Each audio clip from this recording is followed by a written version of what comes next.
Part 2 of the Warwick Farm preview. What are we? 28th of June tomorrow, so it's the last city meeting in June.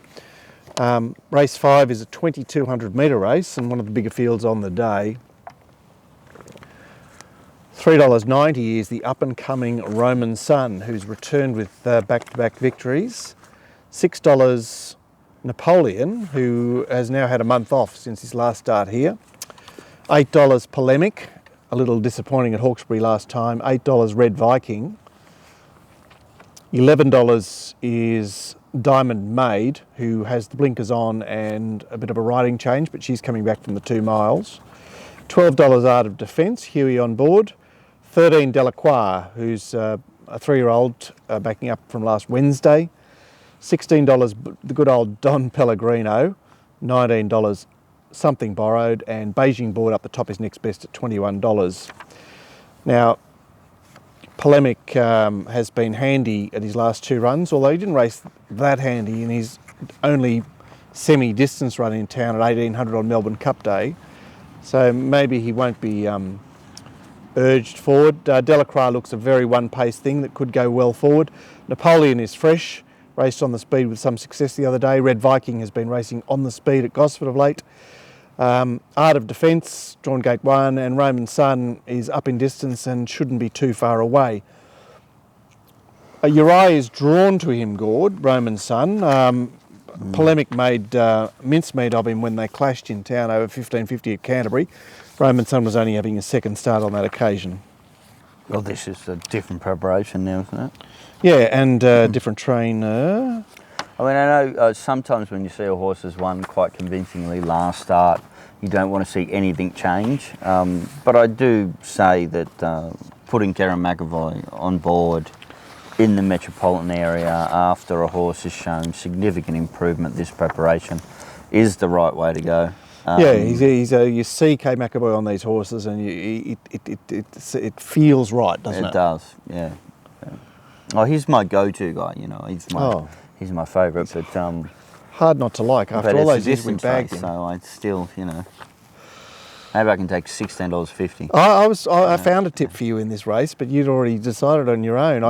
I found Diamond Maid for you, given your little love of Glenn lately and the blinkers on and the fact that Rachel Hunt really didn't know what she was doing on this horse 2 starts back at around this course. What are you going to do with 21 starts, 1 win, being gapped nearly every start this preparation? This is why I steer clear of distance races. But you've got to look for that. You've got to look for when the planets are aligned. Well, that's it. But I'm not willing to do that. For me, it's got to align with the thing being lightly raced with upside as well. So I need the extra positive. But you've been smashing them lately, so. Well, I think staying races are about riders, and unfortunately Brock Ryan is on number 1. He's been back to the trials, has blinkers on, and hasn't done anything in his races, but the trial was certainly a significant improvement. Napoleon, I'm disappointed with the time off.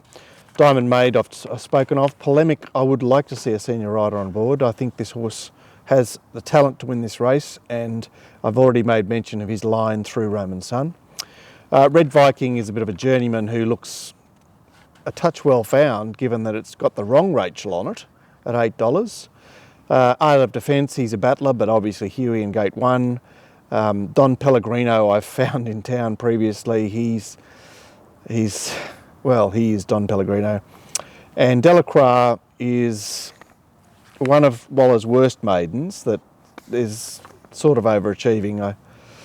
I wouldn't think he would be up to this, but I understand that the preparation is fairly focused. So we start with Roman Sun, and I would think that Polemic is his greatest danger. Okay. That's the staying race. The penultimate, race 6 over the mile. $4 is Calypso Bay, who is the subject of an extraordinary betting drift at his last start where he pissed in. $4.60 the leader, El Venetian. $7.50 is Quick Defence. $9 More Than Fabulous. $10 Balmain Boy. $11 Tartouche. $15 Kashan. $17 Awesome Sam. $18 Another Snappy. 21 Attaboy Ross, and for sake of completeness, 27 the Iron Maiden. As I mentioned, El Venetian looks set to take it up here. Another snappy may have other ideas about that. So when I first looked at this, I went, El Venetian, you weren't on a particularly sympathetic track last time at Canterbury. That was definitely an off-the-rails sort of come down the middle track. But I'm very perturbed by another snappy being in this race for El Venetian. Quick Defence, Posse's up. Balmain Boy, Posse's up. Tatouche has raced well forward the other day. I'm not sure what the tactics will be tomorrow. Attaboy Ross back on the inside. Okay, so I'm going to give you two races here, Gord. I'm going to give you the Calypso Bay race, which I know what you're going to say about that. And then I'm going to give you Calypso Bay out.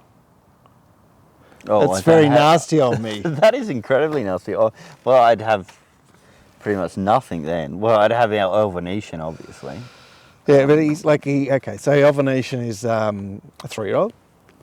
Lightly raced, but hopelessly exposed. He had all favours in the lead there. 2 starts back in Saturday race. I don't know why you'd make me leave out a horse that is an absolute moral and is currently $4. Because Chris Lee's, you know, I'm sure he's got bigger plans for this horse. He wakes up in the morning and goes, you know what? No, I think I'll stick it in the Saturday race at Rose Hill. Okay. So in which case you've been left without a tip. Well, then I won't be betting in the race. No, I'm not saying you're betting in the race. I'm just saying. But don't people that watch want to know? I don't know. Like to be honest, it was just so obvious to me that this pretty much ticked every box. What about the fact that I like being ticked? What about the fact that he was awesome the other day in a? He was awesome the other day in a shithouse race. In a shithouse race in which the only reason he blew was because they thought he couldn't handle a heavy track. Right. That was the blow factor. This horse is just going to win. I think he gets a race that will configure quite nicely for him, because I've mentioned El Venetian and another snappy being a pest. Quick Defence and Balmain Boy are pluggers that, you know, will have to be put into the race, and I'm sure that Calypso Bay will find the race run to suit. I'm just like, how have they put this price up? Is that off SP Profile or something like that? By the way, nobody watched the show until tomorrow at 9 o'clock in the morning.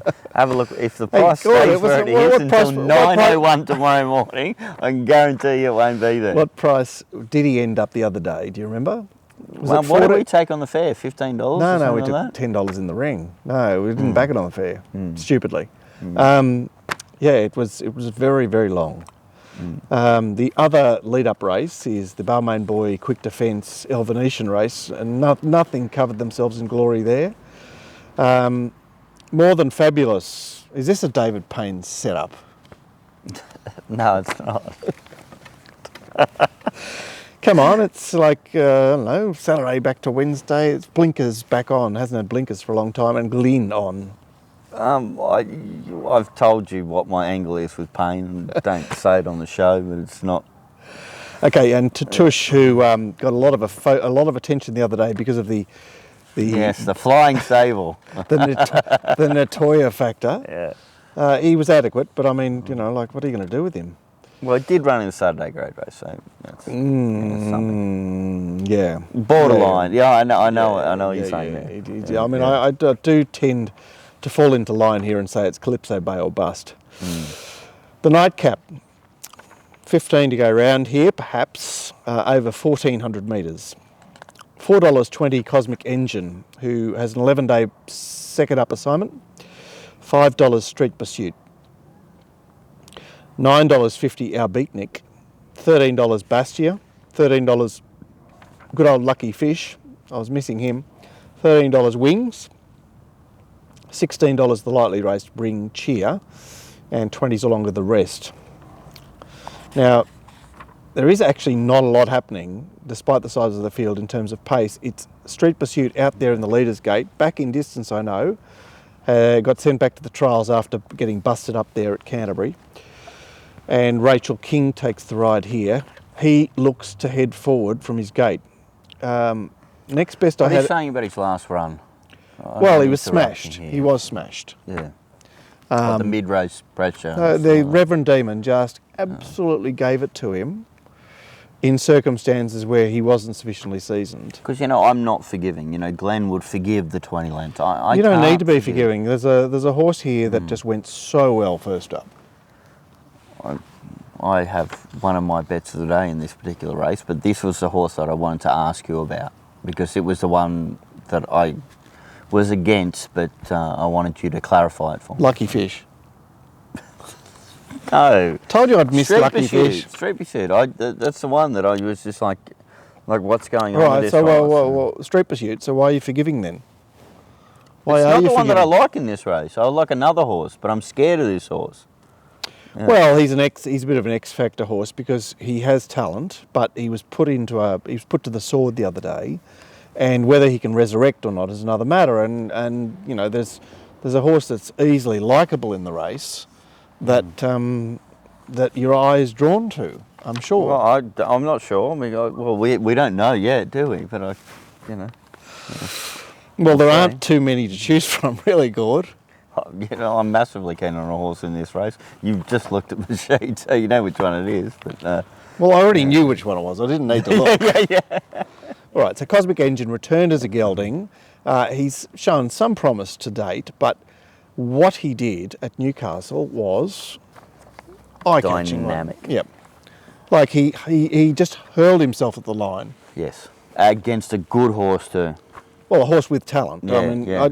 I think he was perhaps a bit exposed there the other day, but Some yeah, people might discredit it, but you remember I said to you, like when these prices came in this race, like we're looking at Chris Waller, Hugh Bowman. Am I missing something here? Well, he started double figures in a provincial race last start. Well, you people out there, you people that frame markets, you should start forgetting about SP profile in some circumstances. Well, is it no one's threatening their jobs, are they? No, but you've got are you surely happy with this? Work. Of course I'm happy about it. But, right? know. Like if they started putting up shorter prices of these horses, you'd be very unhappy. Of course I would. I'd be complaining then. So maybe I just always complain. Yeah, you do. You do. Because look, honestly, there's we've spoken about the probable leader. We've spoken about the promising horse in the race. I'll make a very small mention of Bastia, who is a lightly raced Chris Lee's horse that's come back in distance, trialled the other day at Gosford. Kieran McAvoy on board. He's a wild card. Our beatnik, everyone's very sick of, but he did have the worst of the going there on the Monday holiday. And I don't think there's another horse that I can mention in the race. So you've got to mention like number 2 Cosmic Engine. You have a look at its last preparation. There was nothing wrong with what it did last preparation either. Like it's come back an exciting horse. With Sea Lever to Hugh Bowman. Well, I think that's a bit of a fine point because Sea Lever on a Saturday at the provincials is the number one for. He's the number one for Waller, and he's an appropriate rider. So, but no, nonetheless, I think you've. Well, do you want me to talk about other horses here? Because I don't normally bother doing that. No, I don't. Yeah. I don't. And I just want you to mention where Street Pursuit may head rather than this race. He is, in fact, an acceptor for. It's a Thursday. Wyong. Wyong. So there's actually a couple of horses. Have a look at them. Obviously, we're not doing a show for Thursday at Wyong, but you don't want to. Shall I take the camera out to Warwick Farm? No, I don't want to. There's a few horses that have been scratched from today's program tomorrow's program that I think are very good chances at Wyong on Thursday. Yeah, and you'll be able to pick those out. So, where do you want to concentrate on race 4 and 4, 6, and 7? Is that what you would? Okay, so my bet of the day by an absolute country mile is race 6, number 2, Calypso Bay. The other two I like are Samardout and Cosmic Engine. Yeah, I think they're very sound tips. I'm drawn most to race 7, number 2, Cosmic Engine. That's the midweek preview for Warwick Farm. As I say, it looks an attractive card. I can't wait to get there. And Rose Hill Saturday, back to your happy hunting ground there, Gord. Fine weather. a promising card at Rose Hill. We're very, very pleased to be away from Randwick. And is there anything else to say? We might even go to Wyong. Something quite juicy. We can go and bet there with the 1.5 bookmakers. Exactly. So I hope you caught the rant this week, which featured Richard Irvine speaking all things about the wagering landscape, and look forward to G. Pollitt on Friday with his prognostications for Rose Hill on Saturday, and we'll be there as well. Catch you then. See you guys.